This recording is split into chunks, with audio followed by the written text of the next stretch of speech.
वाराणसी में पुलिस बनाम अधिवक्ता का जो माहौल है लगातार जारी है। आज 5वां दिन है, आज भी हड़ताल जारी है। हमारे साथ धीरेन्द्र कुमार श्रीवास्तव हैं। इनका वीडियो आपने सोशल मीडिया पे देखा होगा। बनारस की आईपीएस हैं और एडिशनल डीसीपी है वरुणा जोन की नीतू कात्यान, जिनके साथ आपका बहस हो रहा था। क्या बहस हो रहा था, क्या वजह था कि वो आपको कहने लगी कि पावर दिखाइए, गर्मी दिखाइए, जो शब्द प्रयोग करें? एक्चुअली क्या था कि मैं अपने क्लाइंट के साथ मैं जेसीपी साहब के यहाँ गया था। और जैसे ही जेसीपी साहब के यहाँ गया तो वहाँ 2 कांस्टेबल मिल करके हमको ऐसे प्रेशर मार के हमको धक्का मारे। हमने बोला कि ये कौन सी बदतमीजी है, कहे कि आप यहाँ बदतमीजी मत करिए, नहीं चले जाओ। गालियाँ भी दिया। तो हमने कहा कि आज इतना ज़्यादा फोर्स है, ज़्यादा गर्मी हो गया है। तो कहा है कि हाँ गर्मी हो गया, यहाँ बदतमीजी कर दिया। हम कहे ठीक है, 2-4 दिन बाद गर्मी हम ठंडा करेंगे, शांत कर देंगे। अब आप हमें गाली दोगे तो कुछ तो हम भी बोलेंगे ना, ऐसा तो नहीं बोलेंगे। फिर हम ये बोलते हुए गुस्से में हमने एप्लीकेशन लिया, वापस आ गए चैम्बर में। वो महिला दूर से आई थी, तो इसलिए उस महिला को मैंने कहा था कि तुम जाओ अपना जनसुनवाई कर लो, बाद में हम देख लेंगे।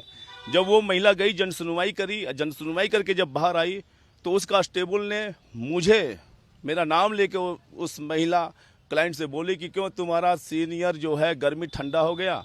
इवन उस महिला से मेरा नाम लेकर उसने गाली भी दिया। तो वो महिला मेरे चैम्बर में आई, जब मुझे बताई कि सर उसने ऐसा ऐसा किया। फिर मैं वहीं से उठा, फिर मैं आ गया जेसीपी साहब के यहाँ। जेसीपी साहब के यहाँ आए तो मेरा उससे हाथ टक हुआ। हम कहे तू कैसे बोला, गाली कैसे दे दिया तू मेरे को? तो कहा कि गुंडाई मत करिए, आप यहाँ से सही सलामत जा नहीं पाएंगे। हम गए तो वहाँ बहुत ज़्यादा मतलब हाथ टक होने लगा। तब तक जेसीपी साहब अंदर 15-20 एसीपी का मीटिंग ले रहे थे। तो अंदर से जेसीपी साहब ने मुझे बुलाया, कहा कि वकील साहब इस समय माहौल ख़राब है और आप माहौल ख़राब करने हमके आप अपने स्टाफ का बात करने की तमीज़ सिखा दीजिए, क्योंकि जिस तरीके से ये बात कर रहा है ये माहौल ख़राब होगा। कहा आपने मेरे स्टाफ को बोला है गर्मी ठंडा करने के लिए, हमके वो गाली देगा तो मैं तभी नहीं बोलूँगा। मैंने बोला था कि गर्मी ठंडा करूँगा, इसलिए बोला था कि क्योंकि उसने मेरे को प्रोवोक किया, मेरे को गाली दिया। जेसीपी साहब अच्छे थे, जेसीपी साहब ने उस कांस्टेबल को डांटा। वहाँ बात आई गई, ख़त्म हो गई। जैसे ही मैं बाहर निकला, नीतू कात्यान अपने 200 फोर्स के साथ मुझे घेर लिया। आप जैसा कि वीडियो में देख रहे होंगे, घेर लिया। उसने मेरे ऊपर चढ़ते हुए प्रोवोक करते हुए कहा कि तू करेगा गर्मी ठंडा, तू करेगा गर्मी ठंडा। और पीछे से पुलिस वालों का नाराबाजी हो रहा था, मुझे मारने के लिए हो रहा था, माँ बहन की गाली हो रहा था। मैंने कहा कि हाँ मैंने बोला मैं ठंडा करूँगा, अगर आपका कर्मचारी मुझे धक्का मारेगा तो मैं ठंडा करूँगा। ये कहते हुए फिर बाद में जेसीपी साहब आए और भी लोग आए, बीच बचाव किए। जिस पुलिस कर्मी के द्वारा ये योगी जी संसद भवन में फूट फूट के रो रहे थे, आज उसी पुलिसकर्मी के द्वारा, योगी जी के पुलिसकर्मी के द्वारा ये अधिवक्ता और आम जनता को प्रताड़ित किया जा रहा है, रुलाया जा रहा है। योगी जी भूल जा रहे हैं ये सरकार आजीवन नहीं है। कल के डेट में आप यहाँ से हटोगे, यही पुलिस वाले फिर तुमको खून की आंसू रुलाएंगे। जिस पुलिस वालों को आप खुलेआम गुंडागर्दी करने के लिए समाज में छोड़ दिए हैं और अधिवक्ताओं के साथ लगातार अत्याचार हो रहा है, लगातार शोषण हो रहा है, लगातार हम लोग जो है लिखित हम लोग शिकायत दे रहे हैं। हम लोग के किसी भी लिखित शिकायत पे ये शासन और प्रशासन एक भी कोई कार्रवाई नहीं किया। और आप ऐसा करेंगे तो क्रिया का प्रतिक्रिया होगा। आज अधिवक्ता कर रहा है, कल समाज में होगा। अगर इनके खिलाफ कार्रवाई नहीं करेंगे तो यह आंदोलन जन आंदोलन के रूप में बदला जाएगा और जेसीपी और इस प्रशासन की औकात बताया जाएगा। अधिवक्ता कभी डरता नहीं है। 200 के बीच में थे, उस समय भी अधिवक्ता नहीं डरा, और 2000 रहेंगे तब भी अधिवक्ता नहीं डरेगा। मैं योगी जी से और प्रशासन से विनम्र निवेदन कर रहा हूं, इस आग को ठंडा करो। अगर ठंडा नहीं करोगे, रोज नए आप लिस्ट जारी कर रहे हो, नए अधिवक्ताओं का नाम डाल रहे हो, इससे क्या होगा? जेल में डालना चाहते हो, जेल में डालो, पहला नाम मेरा डाल देना। पूरा अधिवक्ता समाज जेल जाने के लिए तैयार है। आपके जेल जाने से और आपके मुकदमा करने से अधिवक्ता डरता नहीं है। अधिवक्ता बनाम पुलिस की लड़ाई खत्म कब होगी? देखिए, आप इससे पहले ये समझिए कि कोई भी आंदोलन खड़ा कैसे होता है। अधिवक्ता समाज का पैरोकार है। समाज में हो रहे अन्याय के खिलाफ अगर प्रशासन के सामने कोई पक्ष रखता है तो अधिवक्ता रखता है। इस पूरे कलेक्ट्रेट में, इस पूरे प्रांगण में आप ये बताइए कि वकील अपने निजी हितों के लिए जाता है? रोज यहाँ जो पैसा देते हैं वो इन्हीं से उत्पीड़ित लोग हैं। तो जब कल हम लोग गए तो ये क्लाइंट के लिए ही गए। जिस दिन कचहरी में झगड़ा हुआ उस दिन से एक नया नियम कमिश्नरेट में लग गया कि भाई कोई वकील जाए, आप जाइए, आप हटिए। भाई किसी क्लाइंट के सामने आप अगर वकील को गाली देंगे तो हमारी क्या दशा होगी। आज आपके एक पुलिस के साथ दुर्व्यवहार हुआ तो आपको पीड़ा महसूस हो रही है। हमारे शशि प्रताप सिंह जी का अगर आज चला जाता तो उनको कौन देता। शासन के यहाँ तो पेंशन से लेकर पर्याप्त योजनाएं हैं उनके परिवार के लिए। आश्रित में आप उनको नौकरी दे देते, हमारे अधिवक्ता को क्या मिलता। तो जब ये कल घटना हुई तो आप अंदर थे, हम आपके साथ हैं, सहयोगी हैं, हम बाहर थे। नीतू कात्यायनी जी ने हमसे कहा कि जाओ यहाँ से जाओ, हम दिख रहा है जी। तो हमने कहा कि हम क्यों जाएं भाई, हम COP प्राप्त पढ़ लिख के डिग्री प्राप्त वकील हैं, अपना पक्ष ही रखने आए हैं। एक लोअर क्लास का व्यक्ति जिसको पब्लिक कमीशन द्वारा चुना गया है, सरकारी पैसे पे तनख्वाह पाता है, उसको समाज से डीलिंग की एक नियम सिखाई जाती है, ट्रेनिंग होती है। आप अधिवक्ता से कहेंगे कि यहाँ से हट जाओ, मुझसे बदतमीजी न करो। अच्छा अगर किया है तो वीडियो कहाँ है। कचहरी में हुए कांड का वीडियो एक दिन में प्राप्त हो गया, कमिश्नरेट में हुई घटना का वीडियो कमिश्नरेट कब जारी करेगा। अब वो महिला होके चार्ज कर रही हैं क्या। मुझसे आप देखें वीडियो में, मैं जा रहा हूं तो SO मुझे समझा के ले जा रहे हैं, कहे तुम धरना दे रहे हो, तुम नारा लगा रहे हो। आप बताइए 2 वकील 200 लोगों के बीच में धरना देने जाएगा क्यों। इससे आप समझ लीजिए कि प्रशासन पूर्वाग्रह से पीड़ित है। वो ये चाह रही है कि समाज में किसी तरह की अनैतिक 35 लोगों की सूची आज जारी हुई है, बेकायदे फुटेज जारी हुआ है, अब गिरफ्तारी करने की बात कही जा रही है, क्या लग रहा है। इसमें देखिए पहली बात तो यह है कि ये घटना मंगलवार की दोपहर की है, कब लगभग वही 2:30-3 बजे के लगभग। आज शनिवार हो चुका है, अभी तक पुलिस प्रशासन का जो रवैया है, उनके द्वारा जो गाली गुत्ता दिया जा रहा है वो उनके हीरो हैं, उनका स्टेटस लगाया जा रहा है कि अधिवक्ताओं को जो गाली दे रहा है वो बेहतर काम कर रहा है। तो मैं सरकार से निवेदन करता हूं कि अधिवक्ताओं को जो गाली देगा वो तो ठंडे हो ही जाएंगे, उसके बाद जो ये स्टेटस का ये काम कर उनको बढ़ावा दे रहे हैं, तो कहीं न कहीं जितने भी लोग हैं वो बढ़ावा दे रहे हैं, वो गलत कर रहे हैं।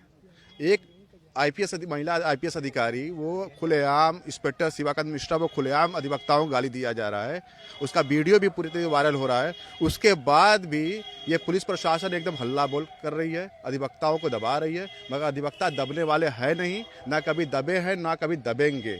बस मेरा यही कहना है माननीय मुख्यमंत्री योगी आदित्यनाथ से कि इन के खिलाफ आप कार्रवाई करिए और ये जल्द से जल्द ये मामला खत्म करिए, अन्यथा ये बड़े आंदोलन के रूप में मामला बढ़ेगा और आपको खुद आना पड़ेगा यहाँ पे कि अधिवक्ताओं के भी जो चल रहा है वो खत्म किया जाए। क्या लगता है यूपी में अफसरशाही हावी हो गया है क्या।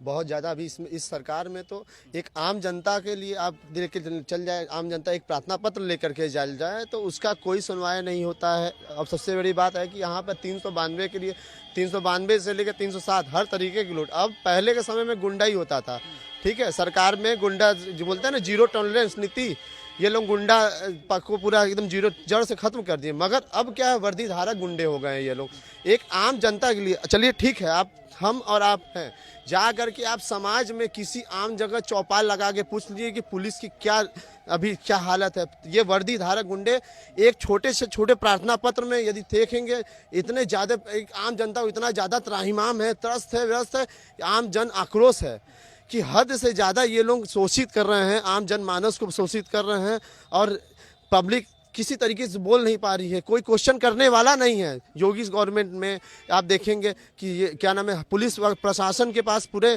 लिस्ट जारी हुई थी कि पुलिस प्रशासन के पास कितने आय से ज़्यादा, कहाँ से इतने ज़्यादा संपत्ति आ रही है। बिल्कुल बिल्कुल। देखिए सेंट्रल बार के एसोसिएशन के उपाध्यक्ष दीपक राय कान्हा जी, आज तो 35 लोगों की सूची जारी हो गई, फुटेज जारी हो गया, अब गिरफ्तारी करने की बात आ गई, पूरा कचहरी सुबह देखा गया कि सामने में तब्दील कर दिया गया।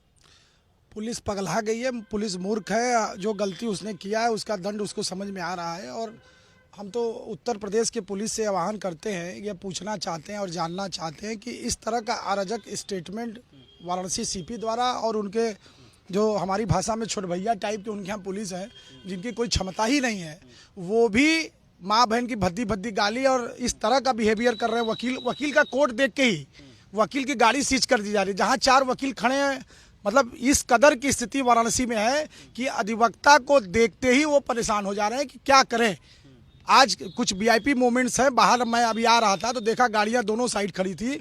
उस VIP मोमेंट में किस व्यक्ति से वो कहे कि गाड़ी आगे पीछे कर लो, यह कहने की स्थिति में भी नहीं है, फिर भी वो वकील से लड़ने की स्थिति में। और आपको बता दें कि अब ये आवाज़ जहाँ तक जाए, अधिवक्ता पूरे उत्तर प्रदेश में हर जिले का समर्थन ले रहा, अनिश्चितकालीन हड़ताल करेगा और इनको बताएगा कि वकील नहीं है, ये जनता की आवाज है। स्वतंत्रता से लगायत आज तक सारी लड़ाई अधिवक्ता ने लड़ी है और समाज का आवाज होने के नाते मैं 125 करोड़ जो मोदी जी और उत्तर प्रदेश की संख्या को जोड़ते हुए बताते हैं, माननीय सांसद जी से भी बताना चाहता हूं कि हम 3-4 दिन से तड़प रहे हैं। क्या उनके कान में आवाज ये नहीं गई होगी?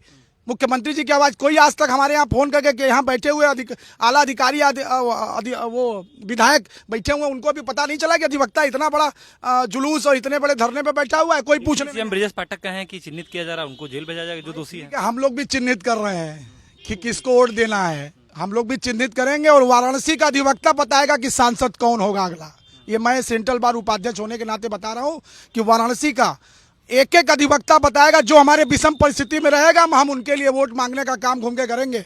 आज कोई दिखाई नहीं दे रहा है, हम मतदाता नहीं है क्या? वकील तो बाद में, मतदाता पहले वाराणसी के ना। तो कोई पूछने आया हमसे कि हम क्या कर रहे हैं, किस पर क्यों हम लड़ रहे हैं या वो क्यों हमसे लड़ रहे हैं?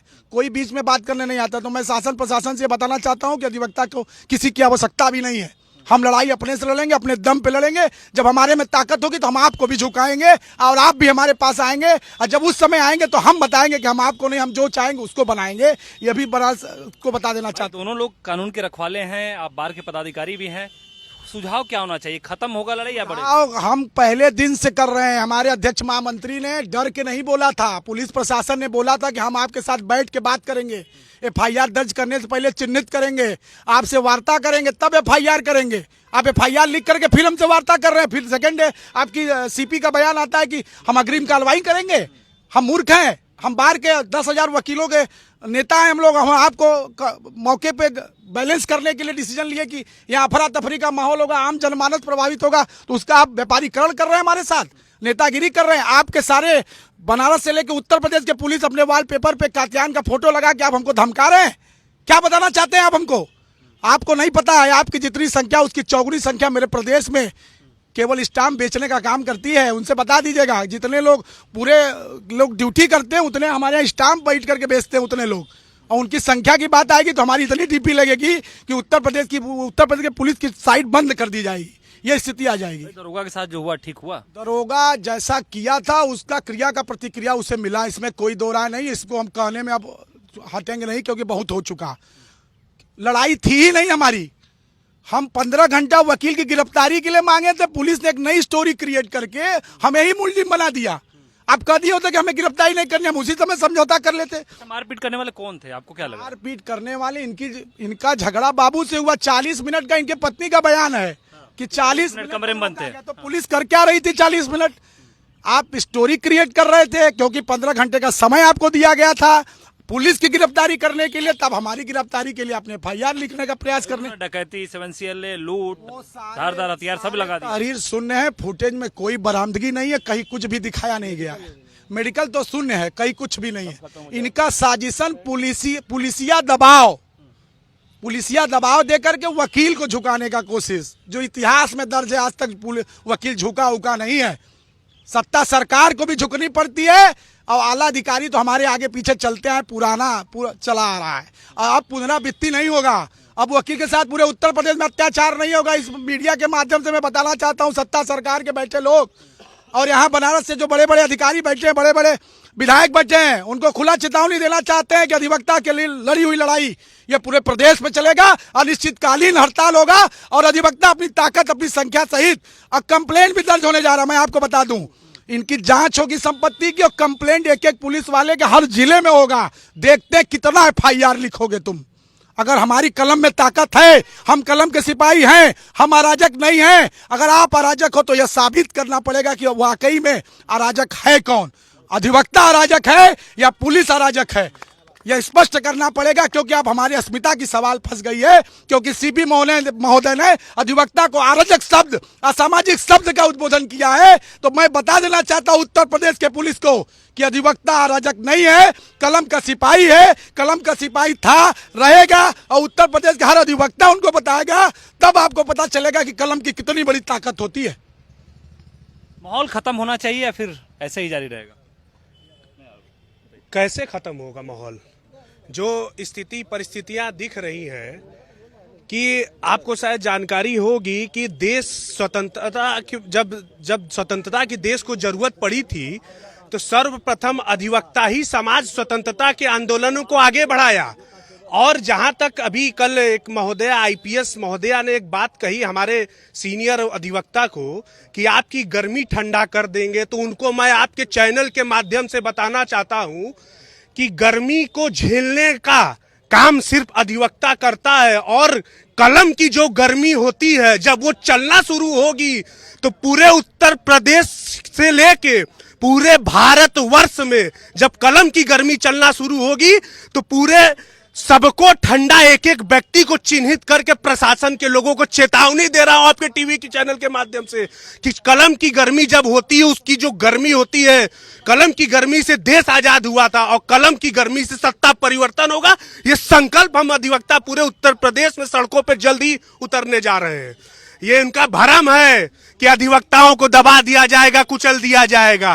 ये अपने भ्रम को दूर करे और अपने ऐसे अधिकारियों को पे लगाम लगावे कि जो जन आंदोलन में ये अधिवक्ता किसकी लड़ाई लड़ता है, न्यायालय के अंदर, सड़कों पे, थानों पे किसकी लड़ाई लड़ता है? एक आम जनता की ही तो लड़ाई लड़ता है। जब एक आम जनता अपनी समस्या को लेकर किसी दरवाजे पे जाता है, किसी अधिकारी के दरवाजे पे जाता है, अपनी बातों को वो नहीं समझा पाता है तो अधिवक्ता के माध्यम से अपनी बातों को समझाया जाता है। तो अधिवक्ता किसकी लड़ाई लड़ता है? जैसे कि हमारे उपाध्यक्ष जी ने पूछा कि बनारस के अंदर देह व्यापार से लेके, गौकसी से लेके, लॉटरी से लेके ये काम कौन कराता था? आज जो छापेमारी चल रही है डीसीपी, एडीसीपी द्वारा, इसके पूर्व में मैं आपको तमाम ऐसे उदाहरण है कि लॉटरी, देह व्यापार, सबका पैसा किसके पास जाता है? पूछता है अधिवक्ता समाज सीपी से, प्रशासन से, उत्तर प्रदेश के शासन से। क्यों योगी आदित्यनाथ जी, आप तो सुशासन की बात करते हैं। यही होता है सुशासन। अधिवक्ताओं जो कलम की लेख लिखेगा उसके ऊपर आप एफआईआर करेंगे, डंडा चलाएंगे। और आज ऐसा माहौल हो गया है कचहरी के अंदर, अधिवक्ताओं को प्रताड़ित किया जा रहा है। और अधिवक्ता तो छोड़िए, आप पत्रकार हैं, आप चौथे स्तंभ हैं जो लोग संविधान में बाबा भीमराव अंबेडकर जी बना के गए हैं। आज आपको भी रोका जा रहा है जनता की आवाज को रोकने के लिए। हमारी आवाज न ऊपर जा सके, आपको भी रोका जा रहा है न्यायालय। क्या ये सही है? आप ये बताइए। तो इस तरीके से समय आ गया है, बहुत दूर नहीं है।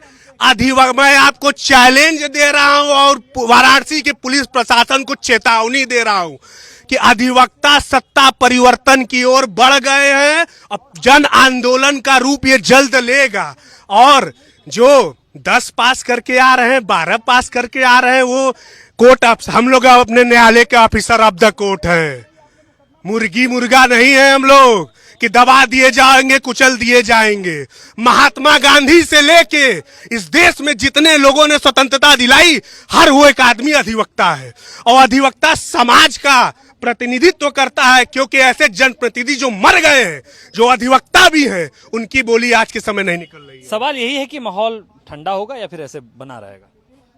माहौल देखिए, अगर बना रहेगा तो इसका निस्तारण हो जाएगा। अगर उसको ठंडे बस्ते में चले जाएंगे तो अधिवक्ताओं के साथ साथ समाज की भी हानि होगी। और जो गर्मी शब्द की बार बार बातें आ रही हैं, उसका मैं एक जनसाक्षी हूँ। क्लाइंट को मैं लेकर गया था।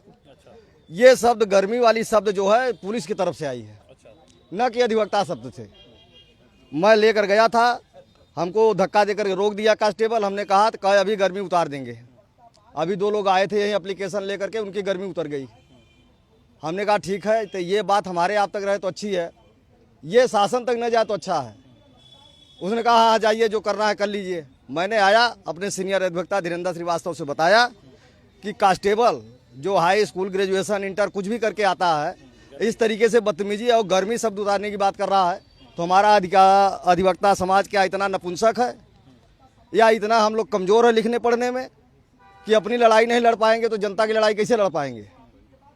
तो मैं ये शासन से और जेसीपी साहब से और कमिश्नर से सभी लोगों से कहना चाह रहा हूँ कि जो अपशब्द का इस्तेमाल गर्मी शब्द का हुआ है, जिसको नीतू कत्यान भुना रही हैं गर्मी शब्द, वो शब्द उनके डिपार्टमेंट से ही। आखिरी सवाल आपसे, बनारस में अधिवक्ता वर्सेस पुलिस कब तक चलेगा?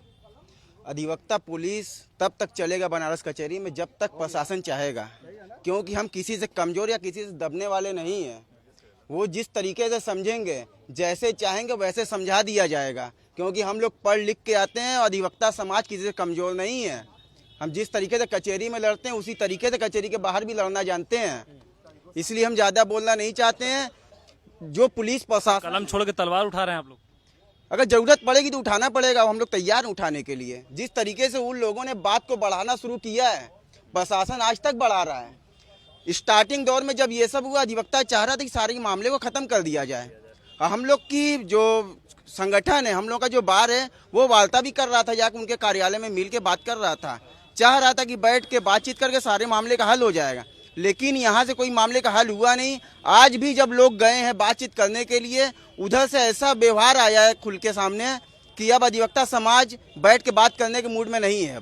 अब आर पार की लड़ाई करके फाइनल कर देगा। कब तक ये माहौल शांत कब तक होगा?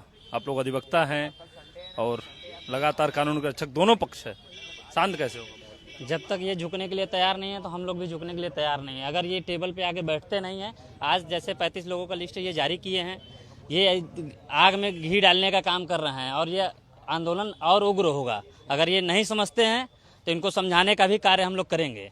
जैसे समझेंगे वैसे उस भाषा में इनको जवाब दिया जाएगा। तो देखिए, बनारस के अधिवक्ता ने अपनी बात रखी, जिस तरीके से बनारस में अधिवक्ता बनाम पुलिस का जो माहौल है वो चल रहा है। आपने अधिवक्ताओं की बात सुनी, किस तरीके से पुलिस का बर्ताव था, किस तरीके से उन्होंने अपनी बातों को रखा, जो माहौल था वो उन्होंने बताया। आकाश यादव, इंडियन न्यूज़, वाराणसी।